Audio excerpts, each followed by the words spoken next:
And we are live. Yo.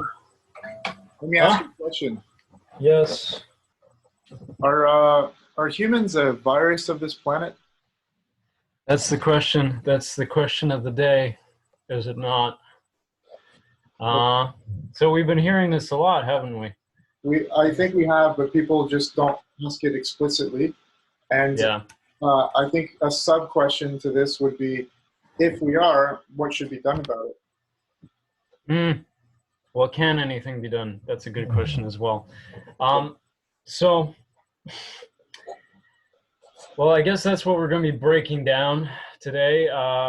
We'll try at the beginning, I think, to not throw too many of our personal opinions in. We'll try to, just look at it from many opinions. How could it be taken? How could it be broken down and all? But first, I want to know, James, tell me, uh, why are we asking this question today?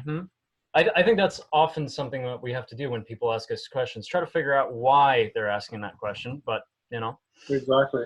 Well, I think the reason I'm asking is because I don't want to make this about the coronavirus, but it's an interesting point to bring up that is in support of this argument.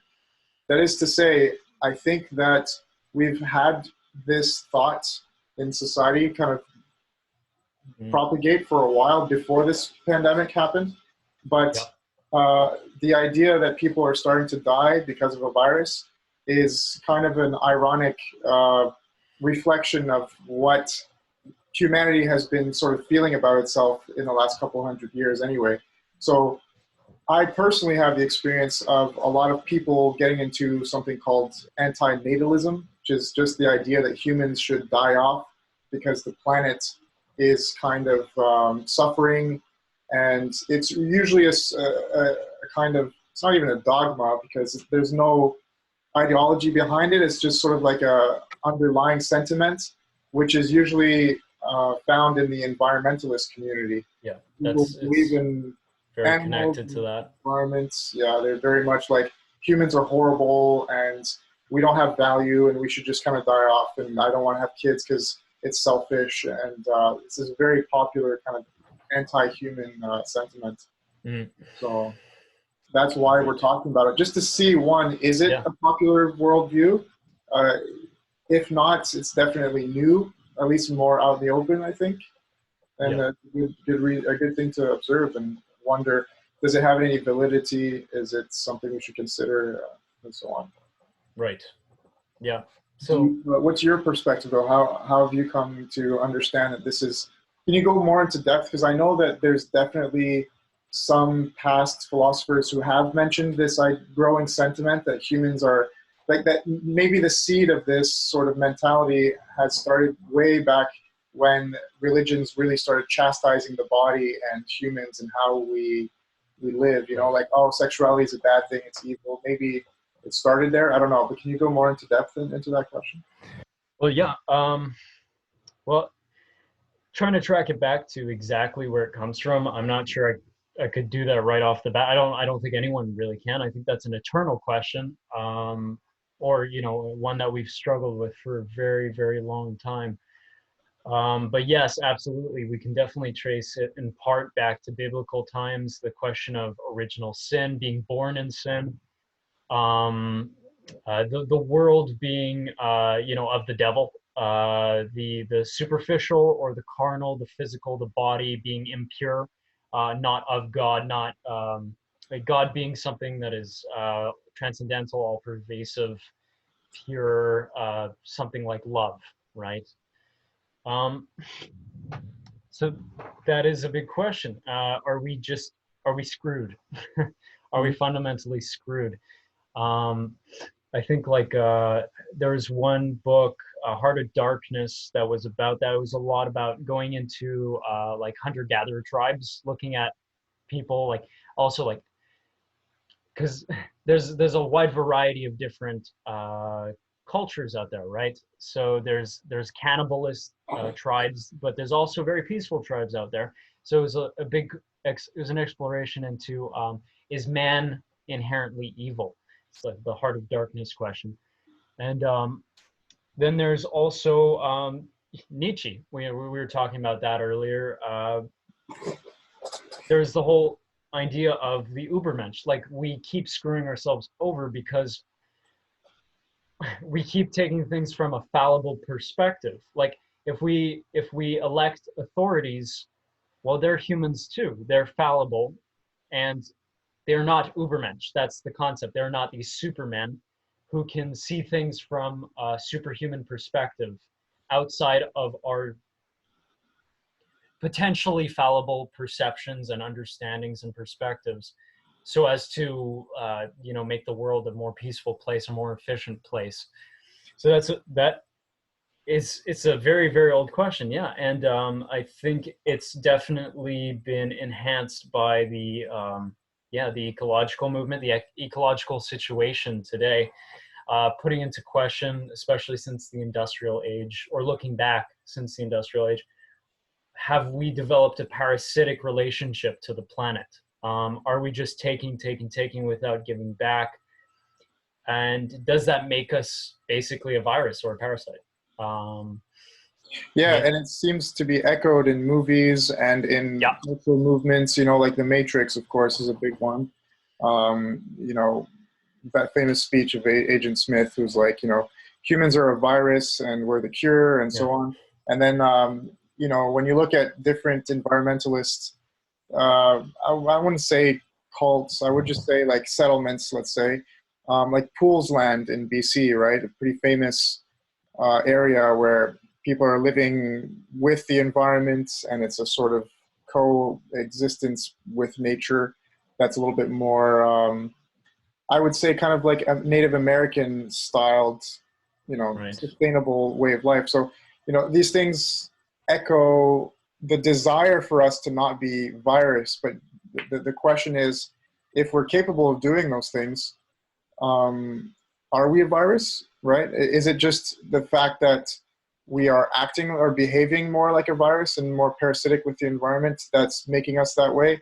Or are we intrinsically that way? Is that just the nature of what humans are? Just like an actual virus, it's its nature, so it's not going to be anything else, right? We define a virus to be a virus for the specific reason that that's what it does, which is to feed off its environments, off of its host, and then moves on and multiplies. So I think we should start with outlining a few of these kinds of questions a little bit more. Mm-hmm. I'm not sure if I think I've started on that one, right? Which is, is it in our nature to be kind of viral, a sort of parasite, or is it just a decision that we've made and we sort of have to correct it? Because it's only really a couple hundred years that we've been industrialized and acting more parasitic than before. Before, we seem to have been a little bit more in tune with, So, to some degree, yeah. What are the other questions before we move on into those digressions?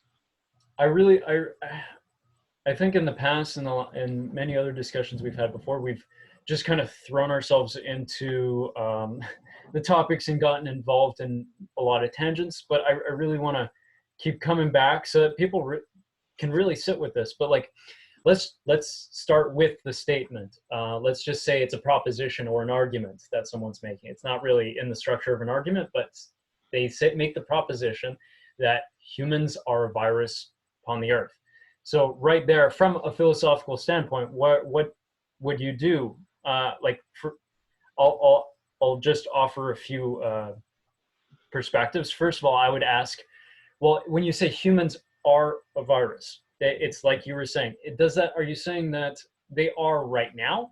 They are in the state that they're in, like a virus, or that they are literally a virus, or and also, are they literally a virus, and is it intrinsically so? Can that not be changed? And also, what do you mean by a virus exactly? Yeah. I personally feel like the term parasite might actually express what is being said a little bit better. Parasite. Sorry, just to interject. Yeah, I also think we should clarify, who is it that's making the statement that humans are a virus on this planet? Because if you're looking at an anti-natalist who believes that humans should not even be born anymore, we should just sort of die off as a bad case of the flu of this planet, then it stems to, we can deduce from that position that they really think we're just a virus intrinsically. I think let's just take that assumption. Right.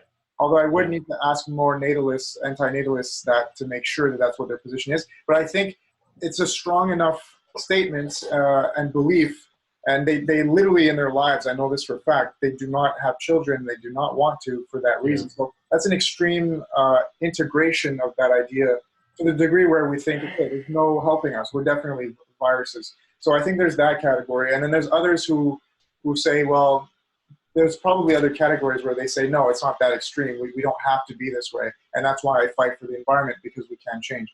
So, you know, and yet they both seem to fight for it. They both seem to like want to preserve the environment. So are anti-natalists just sort of selfish, and they want to enjoy a nice environment for themselves before they die, and not actually like keep it going and have other people be able to, you know, enjoy life in the future? I don't know. Right. Just want to make that clarification. Well, that is a big question, because you'd have to ask that question if someone made that proposition. But I'm starting off from the point of view that we have no idea who this person is, and they're just saying this shit to us. So basically, the question would be, yeah. So humans are a virus. So assuming that they're, as you were saying, an anti-natalist, Mm-hmm. that you were saying, it's pretty much just like that's how we are. They would have answered my question regarding when you say human and humans are a virus, you're saying that is a set state. You're saying humans always, at all times, in every condition, they're a virus. Yeah, I think that's what we should go for, because already we don't want to have to consider too many things. We want to just present this topic. And again, the whole episode revolves around the question, are humans, you know, a virus of this planet? So we should just take that position, or we should affirm that question as a yes, we are. And then that's the kind of people we're dealing with that mentality. If we are a virus, then the only two things we really need to go down is, are we a virus right now, or are we intrinsically a virus? So again, if we're going with the most extreme perspective, which is what has made us kind of come together today and talk about it, it would be to deal with those who believe that we are intrinsically a virus and there's no helping us. Well, I also think that it is helpful to think about the fact that, because a big part of why I wanted to do this, and maybe I should have made that clearer before, because I didn't express it quite as clearly as I should, was that I think that this is kind of a paradigm that a lot of people have, but we have assumptions that we live with, these philosophical assumptions that we don't really flesh out, that we might have some evidence for them, right? And I'm not saying that they're wrong or right or not. I'm just saying that in the back of some people's heads, they've never thought about this theory. They've never heard of antinatalism or otherwise. They just have heard it. They've seen clues towards that kind of an idea in films and in the news a lot. And in the back of their head, it's become a meme almost, you know? It's not well defined. So I feel like by asking first, are you saying that we are intrinsically like this? Or are you saying that if we change certain things, or in a hypothetical situation, we might be able to manifest as something else than a virus, act differently than a virus? I think it's good for people to ask themselves that question. What do I mean by this? Yeah. Humans are a virus. It would require, we really do need to, it would require us to get more information about the anti-natalist movement. Again, first, is it really a movement? Because it's kind of like anarchy. It's like there is no set ideology. There's no established theory. Nobody's really clear on what these people believe or what they don't believe. I just keep springing, they kind of pop up here, individuals that just say, yeah, like we're you know, humans suck. And I don't know, I'm not clear as to which ones are also environmentalists and which ones aren't. It's just a term that's slowly arisen to start describing this general perspective without it being a really granular philosophy. Exactly. Yeah. It's so easy to just sort of lump them into the whole social justice warrior category. Mm, Uh, and then, but then you would think, isn't a lot of the belief behind humans not being worth even existing, doesn't that entail not even caring about social justice? It's like, we deserve to right. die. So why Well, should there be justice between us? Why should we even think about having a better quality of life between us if we all deserve death anyway? So again, I would like to. I mean, it's easy to just lump these people in together, but then you can't right away because, like yeah. you deduce that the theory or the actual statements, we are a virus and we don't deserve to live.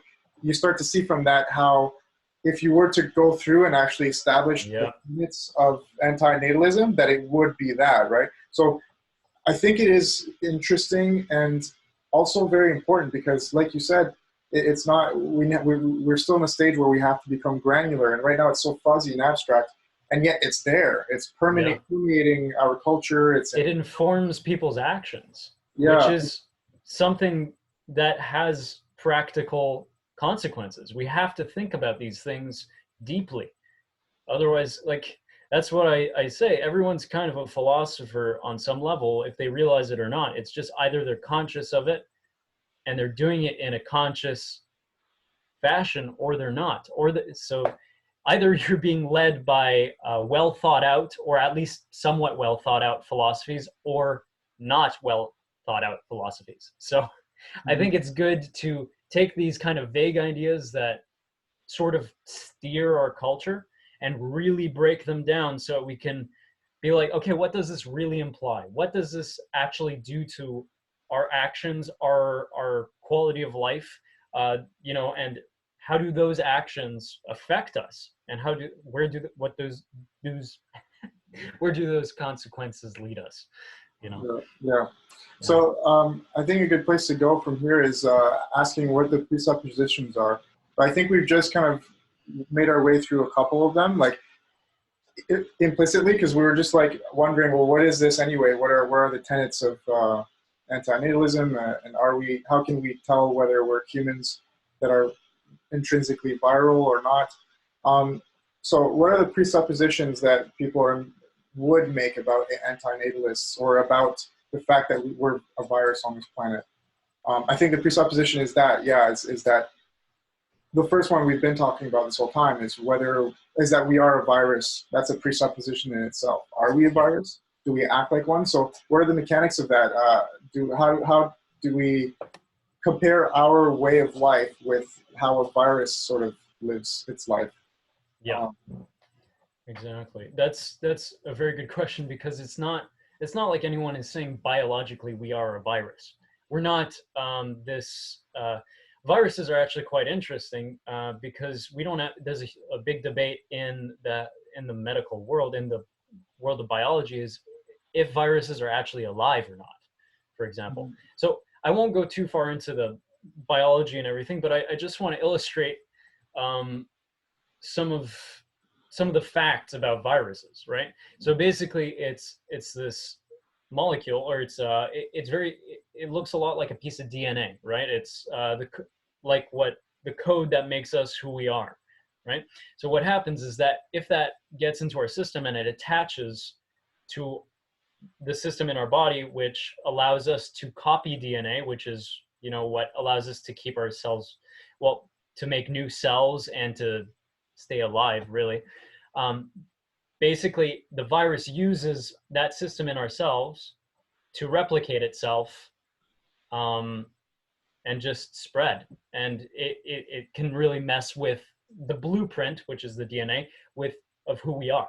So, anyways, I'll leave it at that. It's just you know, very interesting. there's two things there. On the one Yeah. hand, you're saying, is it alive or is it not? Because that makes a difference. Because Yes, right? exactly. So that's a good thing. And then, but two, can we make the distinction between a virus and a parasite? Is there a difference? And if so, Mm. what is? Well, a parasite is clearly alive, um, and it's trying to survive in a sense. Like we can see the distinct states of living and dead, for example. I'm trying to keep this super basic. And a parasite is basically just an organism, a microorganism that tends to feed on a host. So instead of being more cooperative, most bacterial cultures work together. They might kind of intrude on another bacterial culture's territory, and then there might be a little bit of struggle. But a lot of what we see in nature is interaction of bacteria working together. Like one bacteria will break down nutrients, and another one will offer an energy source to it, etc. Parasites don't quite work that way. Let's just say like a parasite in the body, they just take. They're opportunistic. I call them ineffective organisms because ultimately they're not helping their host. Let's give an example of a parasite in a human or in an animal. It's taking your energy, it's taking your nutrients without ever offering something back. So it's actually slowly breaking down its source of nutrition or survival. You know, its base, right? That's why I call them ineffective. Does that help? It's quite similar in terms of a virus, because a virus does help use us to replicate itself. Mm-hmm. So there's similarities, but they're much more. Viruses are much more simple molecularly, and they don't technically, like, they don't live or die on their own. They can be destroyed or retain their structure, but it doesn't go much further than that. They don't show signs of like digestion and self-preservation or anything like that. Yeah. So it's a good thing, because I think we're starting to see a little bit of a distinction between the idea of intent and just a sort of an automaton kind of state of being. So Yeah. a parasite almost has the intention to take over and just, you know, and then a virus is just its state. It has no intention. It's an automaton. It's just the way it is. And so maybe humans are closer to parasites than you know. Well, that's something I'd like to break down. Actually, you say like parasites, they're more aggressive in that sense, but I agree. I just also want to frame it in the sense that I often see them more as kind of freaking out. Like, imagine someone who's starving and just trying to survive. They're just grabbing anything they can get. They don't really think that far ahead in terms of what their actions are going to cause or anything like that. That's just something that's a way I picture them. But yeah, that's a great question, because if we're saying humans are a virus inherently, we're saying that they are virus no matter what. And that's in the worst case scenario. So that means we don't have a choice. There's nothing we can do. That's a very deterministic philosophy, deterministic or fatalistic. Deterministic simply means that, oh, well, we're just, you know, it's all a domino effect. There's no control. Because my parents raised me this way, I am this way. I have no agency. I have no control. I have no free will. Right? That's the issue. So if you see it that way, if you see humans as just product of the past and their conditioning, and they have no ultimate responsibility, well, they can't have responsibility because they don't have real free will, even though they might think they do. Well, then that is very much like a virus. It's being very mechanistic in a sense. But in terms of the way we perceive things, a parasite, if we compared ourselves to a parasite, then we might actually have more of a choice, because there are cases where we see parasites converting to more cooperative attitudes or relationships in the right environment, where usually they have plenty of resources and then they don't have to be overly opportunistic all the time. Okay. Yeah. So, I mean, as human beings, we are conscious of what we are doing. We have agency, at least the illusion of agency, the illusion that we have free will and what we choose to do and what we choose not to do. So, just a warning, we're getting into free will now. That's a whole big topic in philosophy generally. It's very difficult, and I don't think we're going to break it all down in this episode or anything. I just want to warn people that this is one of the big issues of philosophy. Yeah. So let's just say that if a parasite or a virus is not conscious of what it's doing and we are, does that make a difference in the fact that we are a virus or not? Because some people, if you don't believe in free will and they think it's all deterministic, then yeah, there's no argument to be had. It's just we are a virus. We can't do anything about it because free will doesn't exist, and therefore we should die because the planet, is suffering, right? And I think that's like a very narrow kind of Well, it false. kind of stops constructive thinking. It makes Well, here's the it thing. says there's nothing we can do. We're screwed. Yeah, but also it kind of has a cognitive dissonance because it's a value judgment that you're making. You're saying that other plants and like the earth is alive basically, which means it has value, or even if it's not alive, it has value. So value exists, and they're saying that Right. humans Yeah. don't have value, and so like they're just, I guess, robbing people. Or are ultimately have they detract more value than they add. Yes, exactly. So, to me, there's a cognitive dissonance because the question is, how can you make that value judgment? How are you able to equivocate between what's more valuable and what's not, right?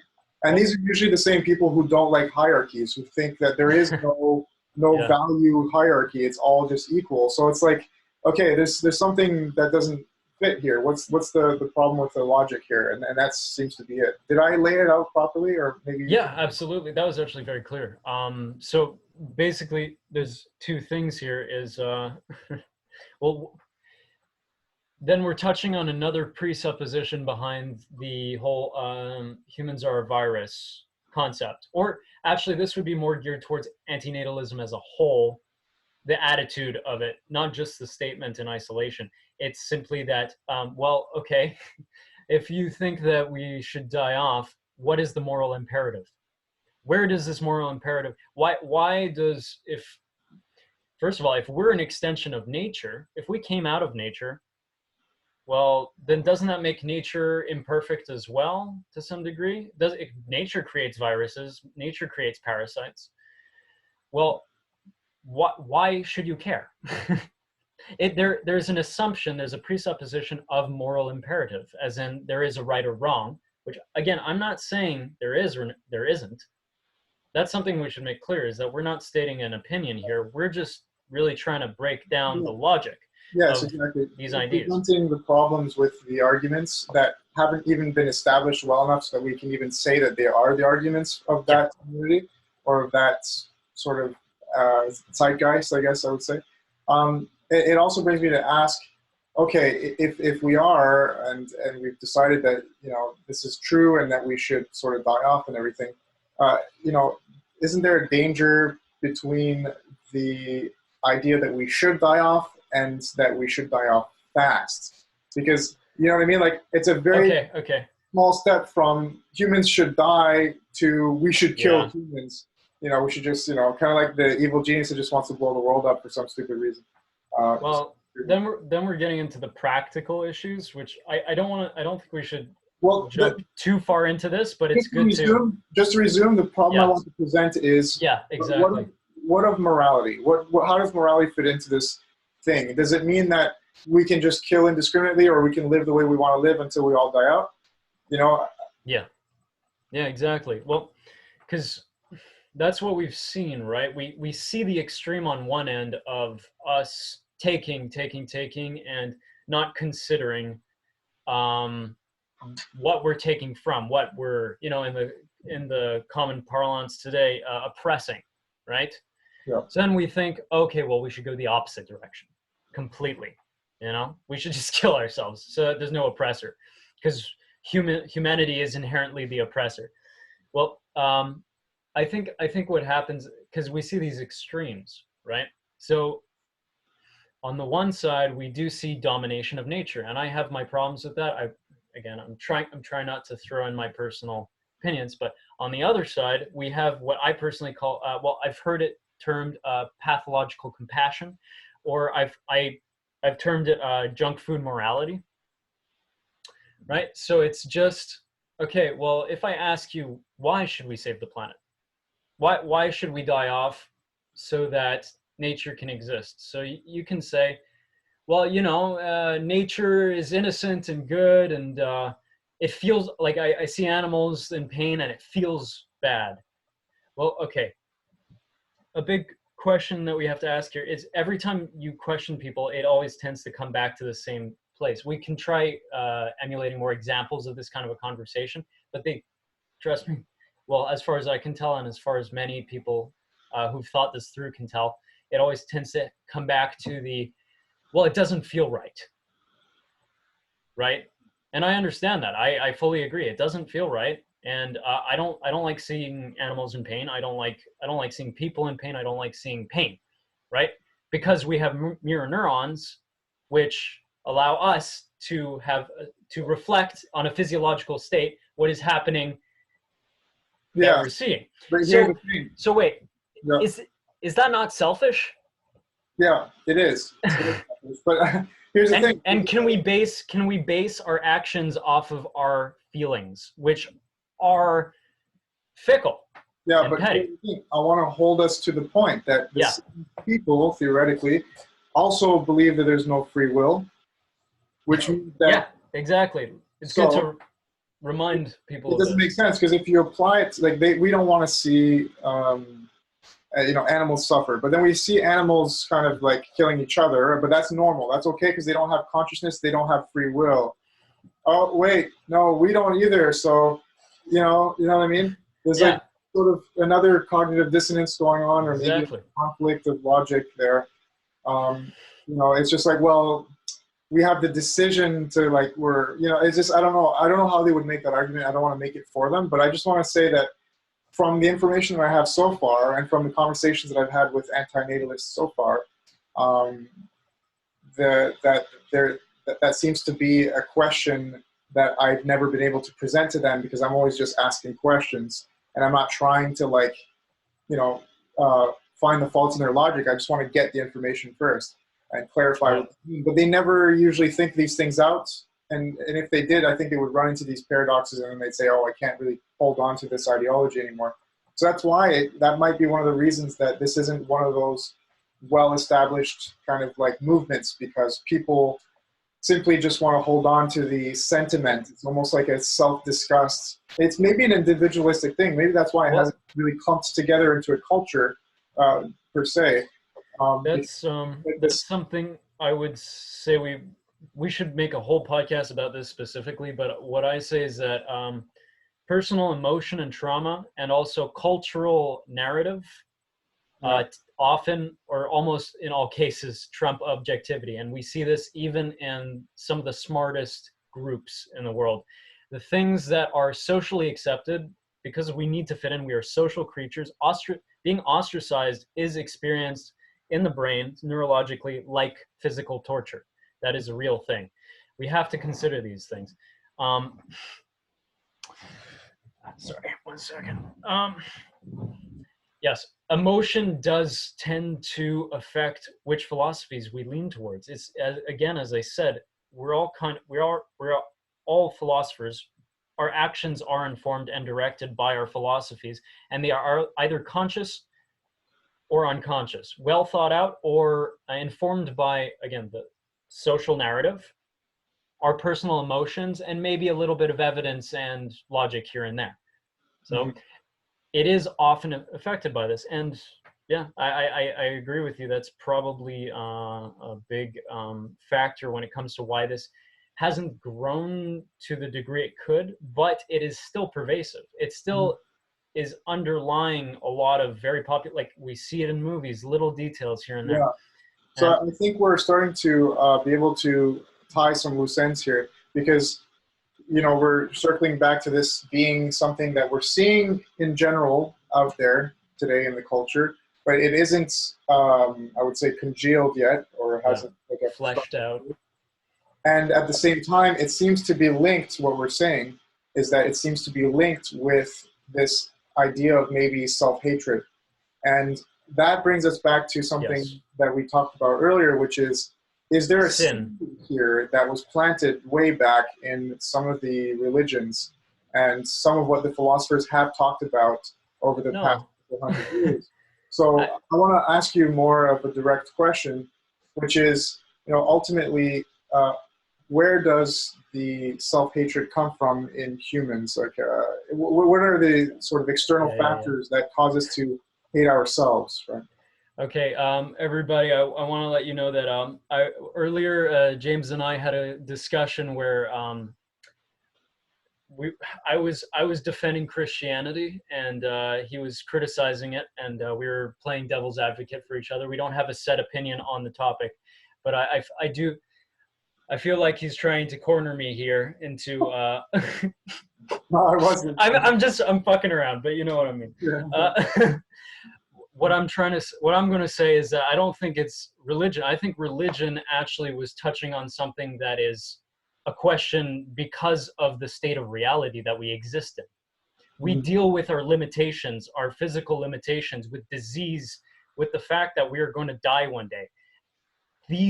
We have to face up to these things. Yeah, I These are agree. major I agree. considerations. But here's the thing that you could look at it both ways. Like, a big reason for why humans do exist and they do find happiness, an antidote to the self-hatred, if you will, is God, right? Religions usually preach love and self-love and all these different things. So I would think that it's religion in general is a pro-life, pro-human thing, right? I mean, it's a sin to kill yourself, right? It's a suicide is a sin in most of these cultures.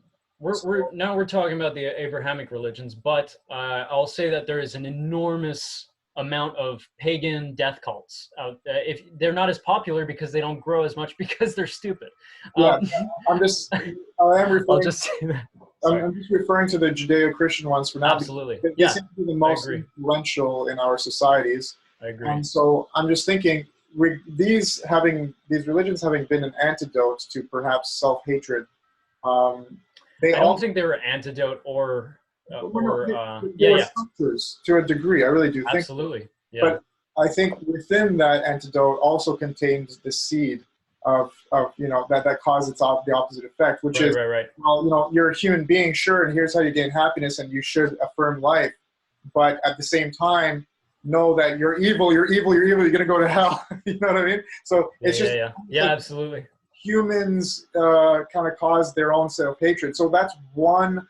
I just wanted to ask you, do you believe that religion is one of the sources, perhaps, of why self-hatred has become more popular, or maybe is it the lack of religion? Because after that, I want us to go into, straight up suffering. I mean, suffering, whether religion God exists or doesn't, is a good reason to sort of hate yourself. Like, man, I mean, if I can be candid enough to talk about. By the way, we're debating right now if you should hate yourself or not. Exactly. And, it's not going well. It's not going well for you right now.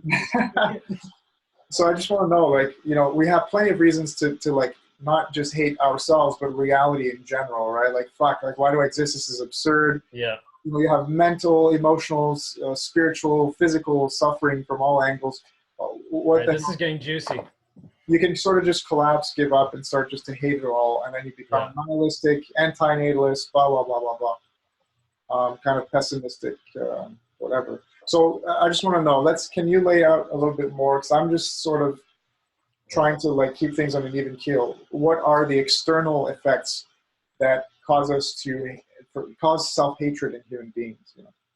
Well, I just want to hinge first on the fact that, for example, my mother, she has taught Vedic philosophy for the last 30 years. So I was raised around a lot of this stuff, and I just want to present something from that perspective. The Vedas are one of the oldest religious or scriptures in general that we have.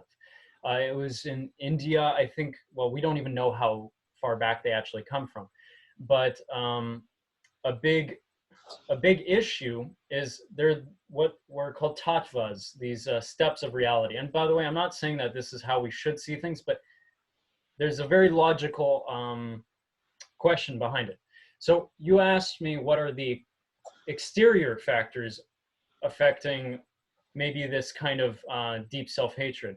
Mm-hmm. But first I want to start with the interior factors, because those are big. And I think that if we ignore these questions, which are inherent in our existence, then we can start blaming factors outside of ourselves all the time and be dealing with the superficial and never get to the root cause. But there are definitely factors outside of us as well, but I just want to say that. So basically, the way it's presented is there is Shiva, which is everything. It's consciousness. It was all of us. It was God, no limitations whatsoever. And basically to experience things, because without limitation, you can't experience, there's no contrast, there's no boundaries, right? What you had to do was what he had to, or it had to do. It's often presented as a he, but there's a Shiva Shakti side, so don't worry, it's not sexist. Basically, what he had to do was turn himself into individuals, right? Yep. And being an individual inherently separates you. There's a wholeness to being infinite, but being an individual, we feel separate from the world. I think it's an old Buddhist saying that like the greatest limitation is our skin, which don't take that literally. Don't tear your skin off or some shit. It's basically just the fact that we feel separate from the world, and that fact that we feel limited, that we're scared, we have limit. These are called the mudras, the inherent limitations that come from that. Ignorance is a huge one. We're limited in our knowledge. We can't know everything. We don't know what's going to come for us. We don't know when we're going to die. We don't know if we're going to have a seizure tomorrow, or an aneurysm. We don't know if we're going to be successful or anything. So ignorance. Then there's actual separation, physical separation. We don't feel whole in a sense because there's the outside world, there's the inside world. There's a duality there that is in conflict. Anyways, I just wanted to say, like, there are real fundamental questions that have to be asked here that do bring up this issue of kind of self-hatred and questioning what we are in the world and what is our value. What do we have any value, and should we appreciate ourselves for any reason whatsoever? So yeah, okay. That said, there's the internal, but there's also the external. Absolutely. What are the external factors? I think that we could go on forever and ever about the external factors, but the thing is that really it's our interpretation of the external factors that cause this. Yeah, I like that. So I just want to jump on this while I can. You're saying there are limitless sort of different sources for our suffering. There's religion, there's culture, there's your mother, there's the girl who told you to fuck off when you tried hitting on her 12 years ago that you still think about. Exactly. Like you just have this idea of the way that you're living and you're unhappy because of that way. It almost seems like the external factors, if people are hating themselves for those reasons, then they're very much wound up in this or bound up in this idea of, like you said, perceiving these things as good or bad. Like, you have the rich kid at the top of the financial hierarchy who's like, oh, I don't have internet on my phone right now, and like, oh, I didn't get the car that I wanted, and I have to like take an Uber everywhere instead for like the next 2 weeks before I get my Cadillac. It's like, to them, there's like a suffering that happens because they perceive this sort of external factors in their environment as like being a bad thing. Whereas you see the opposite effect for some reason in cultures that are in underdeveloped countries, which is a greater sense of well-being, happiness, and they don't have anything, right? So more money, more problems, as they say. And exactly. Okay, so you're right. Maybe we shouldn't focus too much on enumerating the external factors, but I think it can be helpful as an example. Yeah, but we could consolidate, instead of asking the question, which external factors are causing suffering, or the suffering that would lead to self-hatred, maybe just dealing with the fact that we perceive external, it's the perception that is a problem, right? Yeah. So what is the current perception of society in general? And when I say society, can I specify this a little bit? Because good idea. When I'm saying that there's like a anti-natalist movement around and people are starting to believe in this stuff, it's because we have a global culture now, through movies and TV and music and people traveling.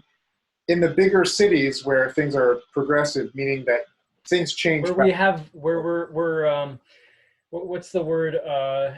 Privileged enough to have time to think about shit and Yeah, so trends and different movements start to spark up because of that. yeah. So when I'm talking about the ideology here, it's really from the society of the progressives, meaning not like the political values that you have, but just You say that with such dripping spite. My no, God. no, not spite.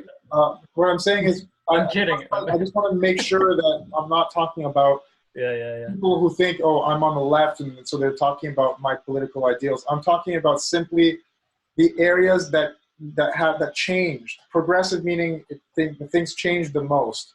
And again, I think you're not going to see an anti-natalist movement in a country that or in a culture that's dealing with war, because they're just trying to survive. They can't think whether there's value to surviving or not. They're just operating off their basic instincts to a degree. So like I said, in the progressive areas, which would be the cities and online, the world and the culture online. So we're talking about those people. I just wanted to define that in general, which is to say you can't really point at one demographic or one culture or one city or one whatever political affiliation. So the perception that we're talking about, which is I have a self-hatred because what I'm seeing in my environment, the people in that environment, is showing me that we're like a virus and everything's horrible. It makes me think, is one of the reasons for that perception the internet? Is it really that we just have access to bad information and not enough of the good? So the sort of like self-hatred comes from this arrogance of being like, oh, humanity is pathetic, but I'm not part of that. I'm not, and some of them would say, yeah, no, I'm part of it too, but just as a way to kind of be false modest, maybe, I don't know. Because again, the idea goes back to, well, why aren't you, dead already? Why haven't you put a bullet in your brain? Because if you really believe that humans are a virus and you hold that dear to your heart as you integrate it into your morality, you want to be honest with it, then the final conclusion would be to kill yourself, honestly.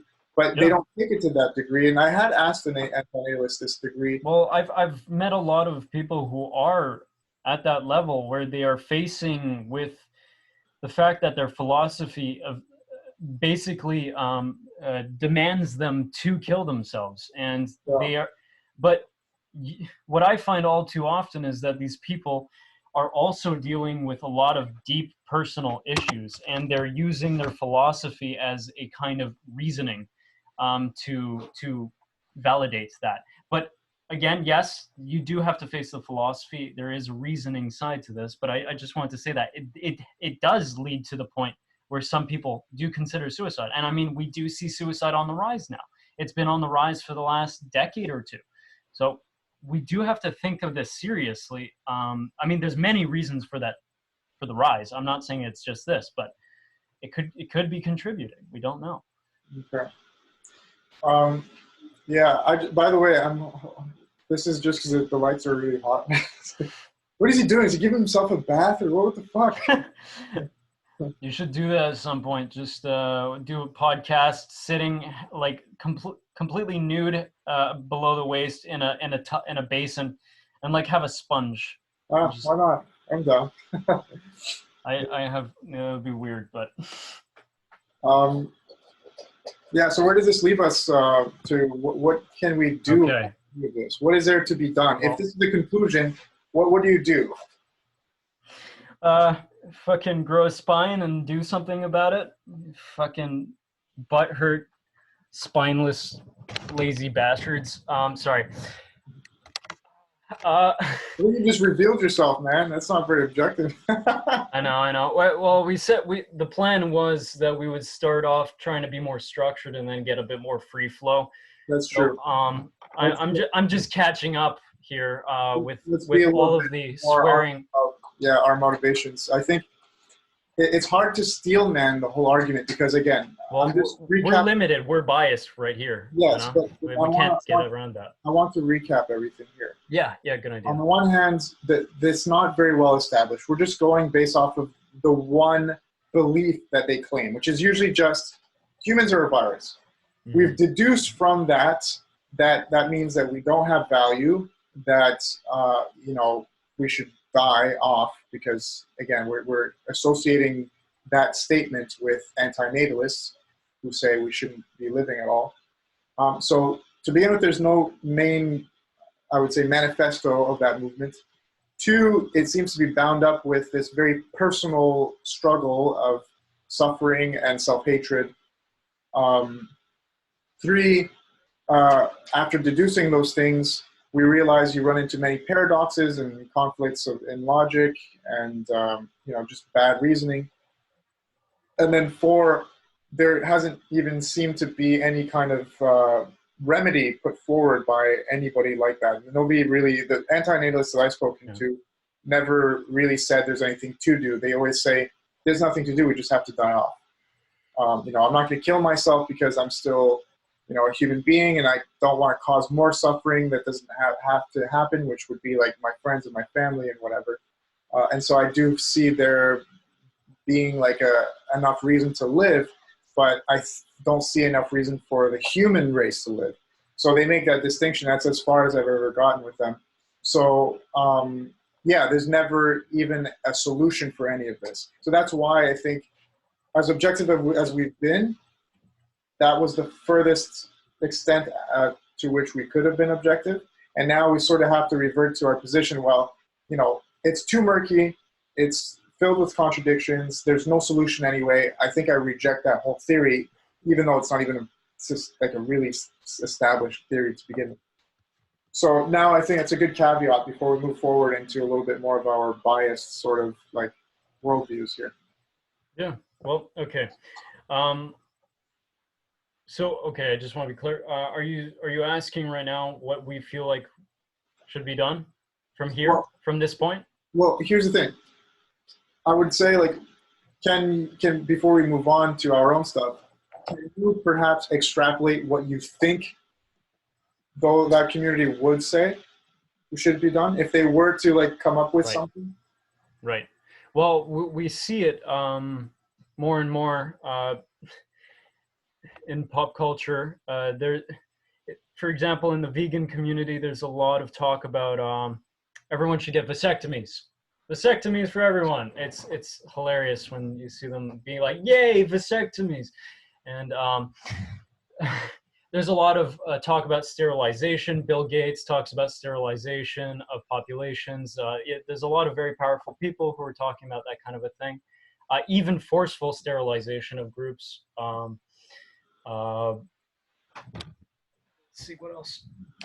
Of course, I think people go too far with that because they hear that and then they think, oh, conspiracy theory, population control. They're trying to kill us all. I mean, I can understand why there might be some evidence where people will, but people take things too far. Anyways, that's not really what's going on as far as I can tell.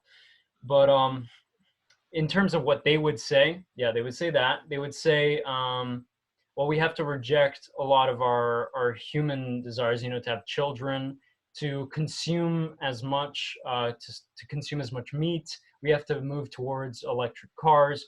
But like, again, it's funny because you're asking me what would they say we should do, but the whole point of their argument in the first place, the way we presented it, is that we are irredeemable. So like, even if these things were the practical solutions, the way I see a lot of people talking about it is, well, you know what, we're probably never going to actually do it. Like people are too disorganized and greedy and stupid, so it's never going to happen. That's what I hear people. So Yeah, that's the clue. That's the clue to me that this is rooted in a deeper sense of futility and personal hatred towards life and people. There's this nihilism that is behind it that yeah. is the root. Well, that's what I'm trying to say is like the idea that, I think a presupposition that someone could point out in us is like, well, why are you saying self-hatred, that these people hate themselves? Why is it that they just don't hate humanity and how it acts? Maybe they're aside from it. And That right Yeah, there part would of be a humanity. nice clue of a kind of arrogance that exists. And Peterson was talking about this. He gave a really good example, but a lot of the mass killers, especially in American history, their manifestos are usually always very, very Yeah, anti-human, right? It's yeah. always, and Well, so it's the yeah. height of I've read arrogance them that too. they believe that everybody, it's kind of like the thief, a thief thinks everybody's stealing, right? Or the liar Well, always says everybody else is lying. So it's kind of like, you see that a lot. they're projecting out onto the whole of humanity. I'm in a meeting. They're projecting onto the whole of humanity their own sort of self-hatred, right? It's like, well, everybody hates each other and humanity is evil and they're very hateful. Yeah. And it's like, well, ultimately, I think you just see hatred everywhere because you're experiencing it within yourself. Well, you have a hatred to existence in general because humanity is an extension of existence. But nature is is an extension. It came out of existence, right? It came out of reality, Yeah. and we came out of nature. So unless based off of the assumptions that we are doing something wrong, then we are also saying that reality can have a fundamental mistake and nature can have a fundamental mistake, thus leading us to, by extension, hate existence and life in general. Basically, a lot of people think it's all chaos because of this perspective. There's no structure, there's no coherence, right? Mm-hmm. Exactly. Yeah. So, So it's self-hatred is just an extension of hate. It's exactly. hate for everything. Pay for everything, therefore it comes back onto yourself. Yeah. I don't know. I don't want to put them into the same group. Like, I don't think anti-natalists who proclaim to be that are necessarily the kind of people who just go out and like massacre a few people and kill themselves. No, yeah, okay, good. But that would lead me to another thing. If they don't have that conviction, they don't have a conviction to come up with any solutions. They don't have any conviction to kill themselves. They don't have any conviction in what they believe. Then to me, it's like, do they even really believe No, in the idea they that don't. humans have no value and that we're a virus and everything? You know, Exactly. there's no Because conviction. that's the thing. I again believe that on some deep level, everyone kind of is aware of the holes in their own logic and everything like that. And it's funny because in a weird way, it kind of compounds on itself to aid in that hatred. It's like, well, if I can't see everything from a perspective of things being correct and as they should be, then that means that everything must be wrong. That comes down to the question of suffering and like, why is there suffering? Why is there pain? Can there be a reason for it, or is it due to just the fact that there's chaos and it's all pointless Exactly. and we're lost? But Yeah. earlier I just want to allude to the fact that you said earlier that I had some kind of animosity, and I'm. I was teasing No, because but what was it? What was it that yeah. you said? Well, I think it was when you said the word progressive, I said it was you're dripping with spite. Yeah, exactly. Okay, Yeah. so here's where my real spite lies. Okay, and my animosity is. See, I hate hypocrisy, and I'm aware of my own hypocrisy. I'm not saying I'm without hypocrisy. I think everybody is, to on certain levels and with certain things. But I especially don't like open hypocrisy, meaning, it's almost like you don't care about concealing it.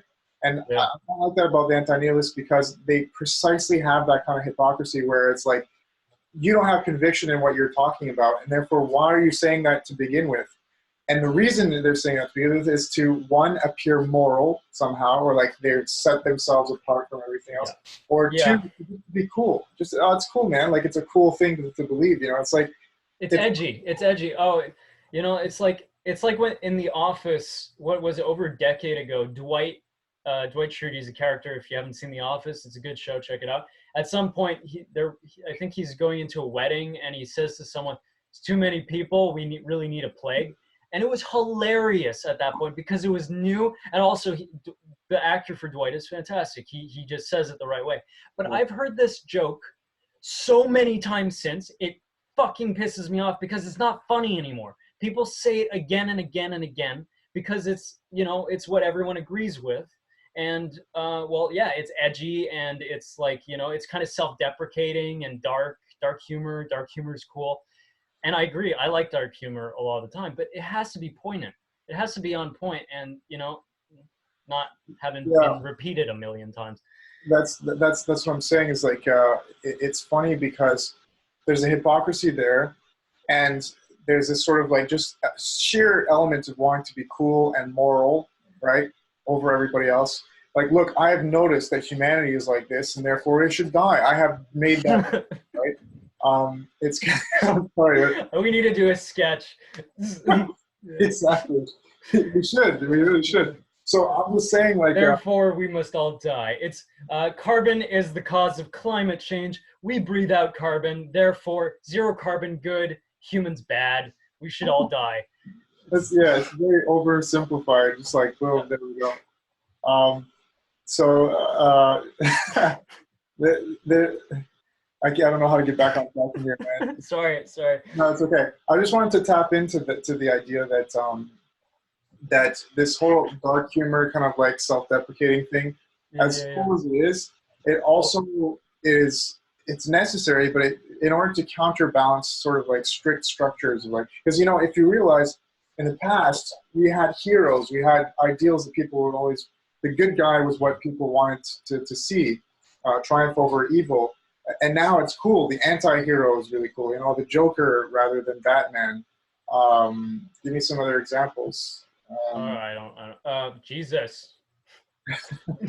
No, not Jesus. What kind of Jesus? It was like Mohammed. Are we supposed to say his name? I can't remember anymore. Anyways. But anyway, so now I'm on that train as well. I like the idea of anti-hero because you're challenging a lot of the it's kind of cool and different things, but at the same time, the idea that death and destruction and is actually the answer is kind of detrimental, right? I mean, at some point, I have a few anarchic friends who started off as anarchists, but then realized, well, it doesn't. It's complete. Like, you have to move on, right? Nobody can live that way. Have you seen the movie SLC Punk? No. It's about that specifically. Great movie. I recommend that to everybody. I just want to slip that in there. Yeah, I know. It's about the guys in Salt Lake City. Isn't I forget the guy's name. Anyway, it doesn't matter. So I still need to see it, but yeah, I don't know. It's neither here nor there. We're kind of getting sidetracked, but yeah. Well, we're in the free flow phase. Yeah. Fuck it, people. You know. I just want to basically tie a knot around this idea that it's become cool to just try to be cool now, and there's like nothing, no ideas or values towards something more constructive. It's all more destructive, and it's like, okay, we can all, you know, we do need people like to demolish buildings so that we can build new ones, but not everybody can be a demolisher. We need some people building buildings here, and I think this whole anti-natalism is like the little like runt that just sort of like continues when everybody's done already. It's like, okay, we've played football. There's no more football playing now. We're good. No one stops them. They just kind of like they're at the party, and no one really even notices anymore. But no one really likes them. But at the same time, it's not worth or like that geek who like continues making the joke, and it's like, okay, exactly. we made the joke. It's good. It's fine. It's past. Let's move on. You know, like, no. Fuck, man. I used to have a bad habit of when someone would do that, I would kind of chuckle just so that they feel like, okay, I made someone sort of laugh, but then I realized that they could tell that I was fake chuckling, and it ultimately just made them feel shittier. Anyways, anyway, I probably looked like a total dick. Okay, I'll just come back, and this idea of futility. Okay, look, I understand why people like we have to validate to some degree the philosophy. We can't just keep bashing it on it. I was thinking we should do another episode where we actually defend antinatalism, but then that got me sick to my stomach because that sounds incredibly depressing. Maybe we could do a short one. Just try it, like force ourselves through it. I believe in truly considering the opinions that you absolutely like emotionally have distaste for or just disagree with generally. You have to give everyone a chance. But Yeah, what I'm well, going to say, logically speaking, we can't approach it. So maybe we could approach it from an exactly. emotional standpoint. I don't know. Well, we can try. We can try and see how it breaks down. Yeah. Okay, so what I want to get at is, yes, there is a lot of fucked up shit happening today. I personally do think we are abusing the planet to a certain degree in certain ways. I might disagree about some of the details, but first of all, that doesn't mean we should go as far as to say that we can't do better, because we don't know. Maybe we can't. But this proposition of we are just inherently evil, it kind of stops things in its tracks without actually providing proper evidence for the idea that we can't change. Yes, if we look back through history, we can say, okay, oh yeah, history repeats itself. Well, you know why people say that? So we can look back at the cycles and actually learn from them and change them. And there are cases of periods in history where they had the self-awareness necessary to see that they were about to make the same mistake that they did before and fix it. So I'll That's say that. yeah, but that's why I think we can just resume everything in a statement, which would be that it's a I would say it's like a non-starter. It's Exactly. you're in a position like to take that position that humans are a virus and there's nothing to be done about it is a non-starter. You're taking a position that's safe because you don't have to argue about it, right? You could just say that's what I believe and that's it, and blah blah blah. Yep. And look at the evidence is all around you. It's like, yeah, but how are you going to be a solution to that? You know, do you believe there's a solution? No. Okay. Well, it's a non-starter. Then shoot yourself, but you're not shooting yourself. So that's what I was saying. It's a position that you can take, but that you should not hold. That it doesn't. So that's why there isn't that many people who do it, because you're too exposed. You're exposed as a person who's just taking it's kind of like being generic. It's, you know what I mean? It's kind of like, oh yeah, we should all love everybody. It's like, okay, great, but how does that tell me whether we should allow abortion or not in certain situations or whatever? Like, there's certain things you have to think about and you have to, like, you know, contribute to and give solutions, and, you know what I mean, you have to work with society instead of just saying this is the position that I take. You know what I mean? So it's kind of lazy. Exactly. It's intellectually lazy. It makes for a great justification for a 5-year alcohol binge. You know, it's like, just fuck it. You do what you want. It's a great excuse to just be a hedonist, right? Yeah, Which is what a lot of people want. I was going to say that it sort of leverages you into being like a justification for hedonism. And Yeah. I don't know, it's just ugly. It's interesting because I've seen this in a lot of people, and I could be wrong. We could be total assholes here judging people from our ivory towers, but I see people who haven't really thought these philosophies out completely, and they tend to jump back and forth between lifestyles that represent the different ways you could go about it. So with this, for example, the people who criticize humanity a lot, I see them on one hand falling into benders, like, they get fucked up a lot and then they feel like shit and they don't treat themselves well. And then they go the opposite direction and they start protesting everything, and being really active as an activist. And they jump back, and it becomes this kind of schizophrenic thing, because one is a manifestation of the fact that your philosophy basically means that it's all pointless and you shouldn't even try. And then the other one is trying really, really hard. You go to these extremes. I see this a lot in people. So, yeah, what was I going to say? Yeah, basically,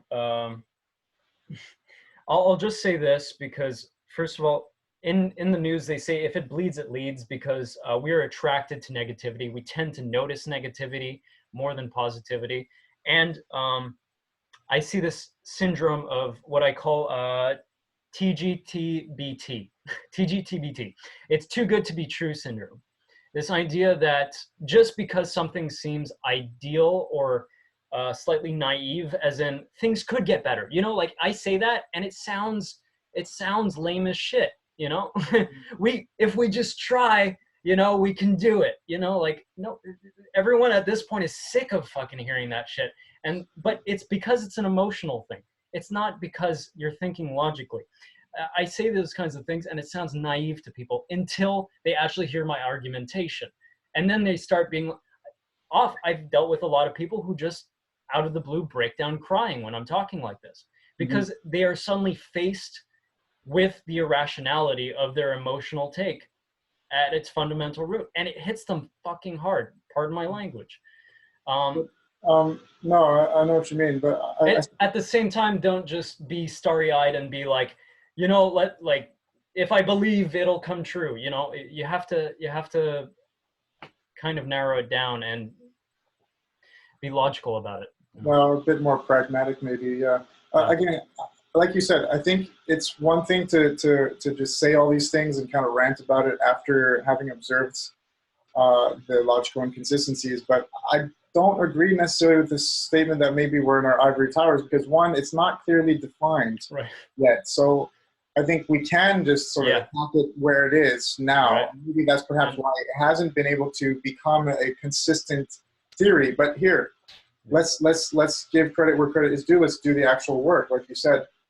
We should understand this a little bit more, or try to. I'm on Wikipedia right now. I just want to see what anti-natalist. Right. Nice Wikipedia.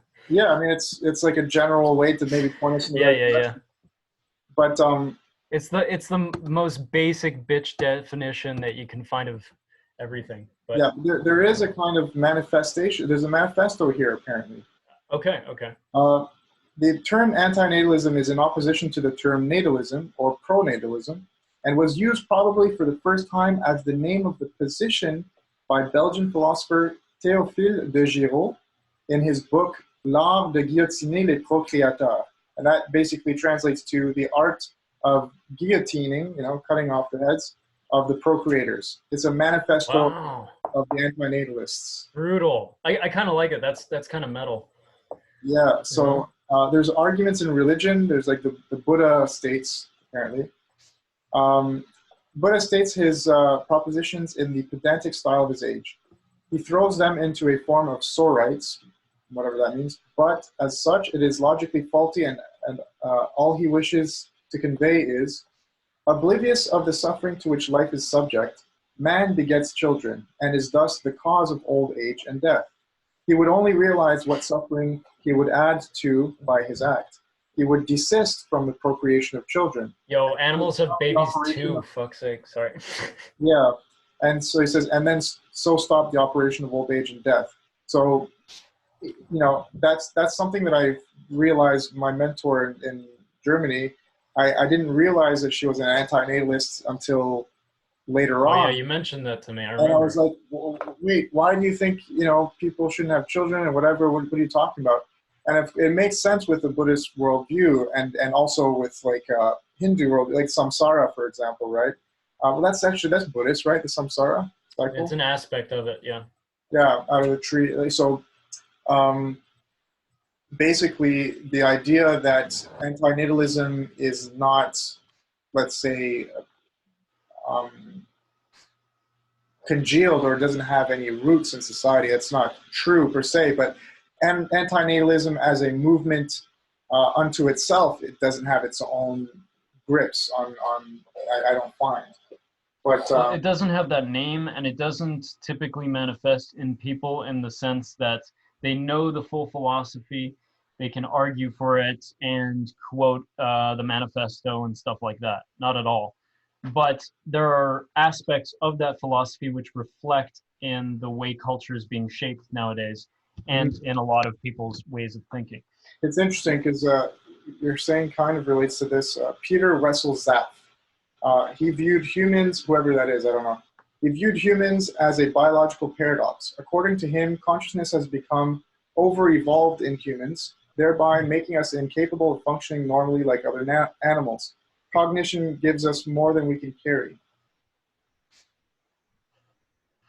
Well, okay, I'll just say this. It's a very simple biological argument to that. Well, okay, in an environment where there's a lot of chemicals that aren't usually present in contact with life throughout evolution, or let's just say this, in certain environments, we see viruses arise more. We see bacteria acting in more viral or parasitic ways. In soil microbiology, we see this all the time. If there's more nutrition, there's more nutrients, there's more bacteria that can break down those nutrients, then we see less parasites, viruses. It's the same thing, we see it with chimpanzees. They only act aggressively when they have a lack of food, especially protein. Generally, they're extremely cooperative. They are the only other animals that go to war. And we see this again and again. If for some reason, usually due to human intervention, there is a breach in their source of food, they will attack other tribes of chimpanzees and kill them and eat them. That's Yeah. a real thing. But if they have enough food, they act incredibly peacefully. They're very cooperative. They will not hurt a fly at that point. So Yeah. basically, it's not that humans have developed some new level of consciousness where that is dysfunctional for some reason. It's really because we don't have the right environment anymore. And guess what? We have the brains allowing us to manipulate our environment. So It also, think on that. I'm not sure because we have to read this guy's stuff, but isn't that a sort of isn't that a predication? Like, where does he get this idea that we're not functioning properly, right? Right. Well, we have to question that too. Yeah, like he says, we're over-evolved, therefore making us incapable of functioning normally like other animals. It's like, well, just because... It's a cool-sounding theory. Well, see, the thing is, it's very close to what I had already realized, which is, yes, we do have a problem. Not a problem, but we do have a... There is a new requirement. There's a sort of need because of the level of consciousness that we have. And there's no comparison to other animals here because we don't know exactly how gradient that spectrum of consciousness is. Like, right. Maybe there's an animal on this planet that has an even more complex consciousness than we do. It's just it chooses, or it is somehow in a different state of mind that it doesn't kind of do what we do with our consciousness, which is to, perform art and right. Well, he definitely has to flesh out that argument a lot more. Well, I mean, I don't know. Maybe he has a whole book on that topic. It would be very interesting to actually see if he has a good structure to build that statement off of. But I don't think okay, I'm arguing from my perspective, and I have a few perspectives here, but here's my favorite one that applies best in this situation. I don't think consciousness matters in this situation. Our consciousness can still be explained by a lot of basic biological functions, such as also the way our consciousness acts. Yes, we do tend to act more destructively as far as we can tell than most animal species, but we're also far more complex. And organisms that are more complex take longer to mature and integrate into their ecosystem and their environment. Could be that we are just really complicated species that's going through the process of maturation. And maturation is not a pleasant process. It tends to be very painful. It tends to manifest in a lot more aggressiveness and confusion about the environment, trying to figure out what's going on. I'm not saying that it is the case, but if we're taking this biological stance on these things, yeah. we really, there are basic tenets of biology that I can fall back on and be like, hey, well, we got to consider this, and it kind of, fucks with your argument. Yeah. So I think what we've learned is that there's definitely more literature, more established manifestos, right? But it's not saying much. It's just simply saying that, hey, humans... I would love to do a deep dive at some point. Yeah, but just really quickly, I think these overviews on these famous writers or the famous anti-natalists, I guess, it's just echoing and in more detail and more sophisticated manners, just saying the same shit. Humans don't have value and we should stop procreating. Now, some of them make the argument that that it is unethical to have children, and that is an actual protest that they would have, an actual action or solution that they would propose. People should not have children. So then it becomes a conflict in values, right? Because do you allow, should it become something where you do not allow people to have children, where it's like a political thing? Exactly. So then you're talking about something that would be not as inert as what we were talking about. There's more potency here. So That's the thing. That means that if you see having children as unethical, sorry, I'll just throw this. If you see having children as unethical, that means that you have a moral imperative to stop other people from having children. yeah, Just kind of fun. It's like people having sex and you just tackle them and shit. and even if you don't explicitly try to get people to stop having children, to put the idea out there and to make especially young people believe that they would be unethical to create a being that could suffer, it can be a dangerous idea. It can infect a society, if you will, from that point of view. If you believe it's an infection, I believe it's an infection to a degree, because who's to say that you can judge whether suffering is good or bad? It's you're taking a position of arrogance to start off with the idea that suffering is bad. Therefore, if you cause suffering by bringing in a child into this world, you are a bad person. It's like, hold on. You know what I mean? You're taking a position here that you have no right to take. You're making a value judgment for all of human life, and in fact, you're taking a value judgment by domineering over life in general, because any animal that suffers, defines suffering. I mean, physical pain is a problem. Animals suffer loss of their children, when a lion comes along and eats the calf. A fever is suffering, but a child has to experience fevers to develop antibodies, so to become more resistant, immune to disease. For example. But they would just say, well, exercise. It wouldn't have to, develop antibodies that suffer fevers if it wasn't alive to begin with, right? But then again, that's a big rabbit hole, because they're not anti-natalist. Life is suffering. Hold on a second. The root here is not just that they're anti-natalist. It's further than that.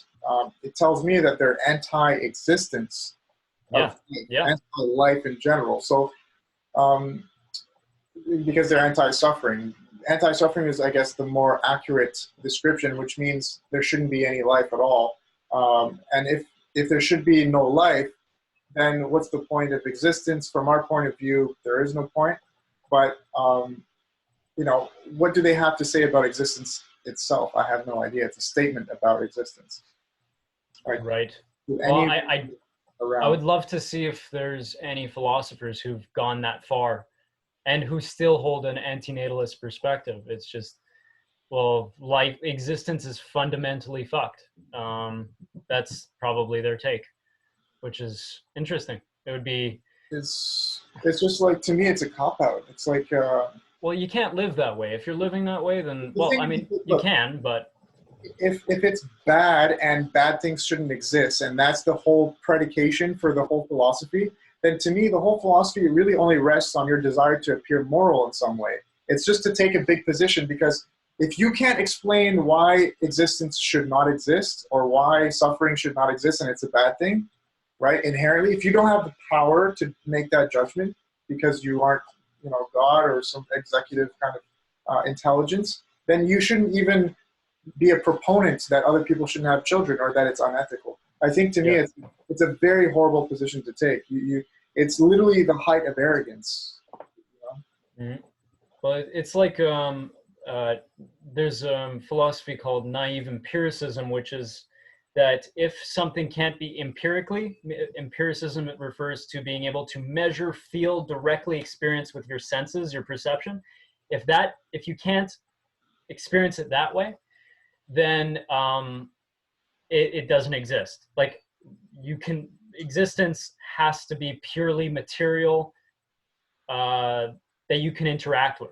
But the problem is that you can't make that universal statement if all that you can know is empiricism. Oh yeah, that's they even go further. They say you can only know things through empirical experience. Mm-hmm. Well, how can you make that statement if if you're limited to what's right here, right now? Mm-hmm. You can't say that about everything everywhere. How would you know that? Exactly. Yeah. It becomes very solipsistic. It becomes like, yeah.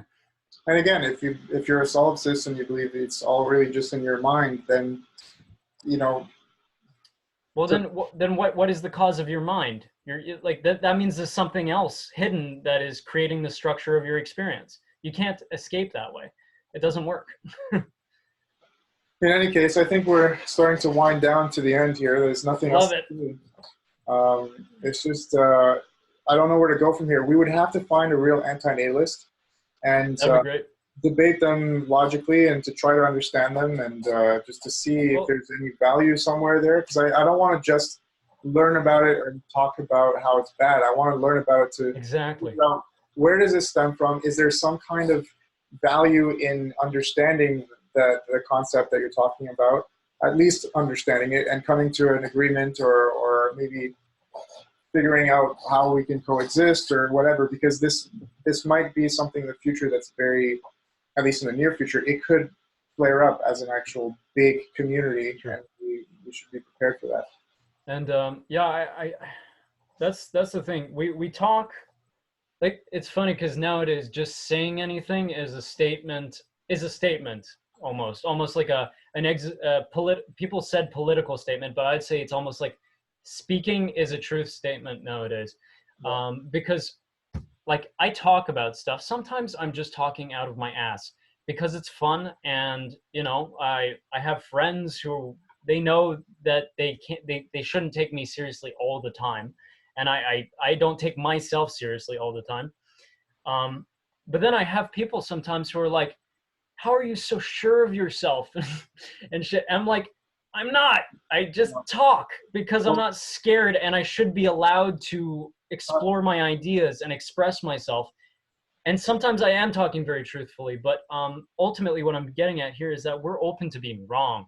We're very open to, like, it's not, that's never an easy experience, like dealing with the things that you're attached to, the philosophies or ideas you're attached to, and being really challenged there. There's a physiological, biological reason for why that is uncomfortable. I could explain that at some point, but um, we really do want to learn. Ultimately, it's about what is right, not who is right. Um, and if someone disagrees with something we're saying, or thinks that maybe something we said is not fleshed out or something, like, please talk to us. We want to keep improving this, making this more interesting for people. If we could somehow build a structure where we could have people with completely opposing views who, like, honestly, like, have a philosophical perspective that makes us seem like the devil, and we could talk honestly, that would be awesome. That would be so cool. Like, I'm almost done here, but in Kashmir, the ancient Indian city where they had a philosopher, it was a hub of philosophy.